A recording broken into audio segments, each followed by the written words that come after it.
முத்துவின் வின்எஸ்எஸ் brand அரிசிகள் தரத்திலும் சுவையிலும் என்றும் number 1. கடந்த 1992ஆம் ஆண்டு தொடங்கி 2003ஆம் ஆண்டு வரை தென்னிந்திய அளவில் மிகப்பெரிய நடிகையாக வலம் வந்தவர் சௌந்தர்யா. அறிமுகமான உடனே தமிழ் திரையுலகில் ரஜினிகாந்துடன் நடிக்க வாய்ப்பு பெற்றவர் என்பதும் குறிப்பிடத்தக்கது.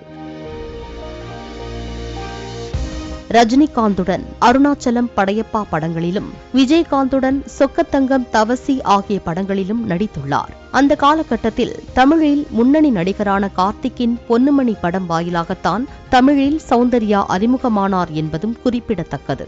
தனது நடிப்பு திறமையால் பிரபலமாக இருந்த சௌந்தர்யா ஒரு கட்டத்தில் அரசியலில் புகுந்தார். 2004ஆம் ஆண்டு பாரதிய ஜனதா கட்சியில் இணைந்த அவர் வாக்கு சேகரிக்க தனது சகோதரர் அமர்நாத்துடன் விமானத்தில் பயணித்தார். அப்போது ஏற்பட்ட விபத்தில் இருவரும் உயிரிழந்தனர். இன்றோடு சௌந்தர்யா மறைந்து 20 ஆண்டுகள் ஆகிறது. இன்றளவும் கர்நாடகத்தில் சௌந்தர்யாவின் மறைவை நினைத்து கண்ணீர் சிந்தும் ரசிகர்கள் ஏராளமானோர் உள்ளனர்.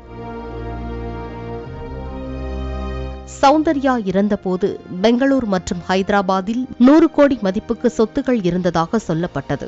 வீடுகள், கடைகள், விவசாய நிலங்கள், ரொக்கம் மற்றும் தங்க வைர நகைகள் இதில் அடங்கும்.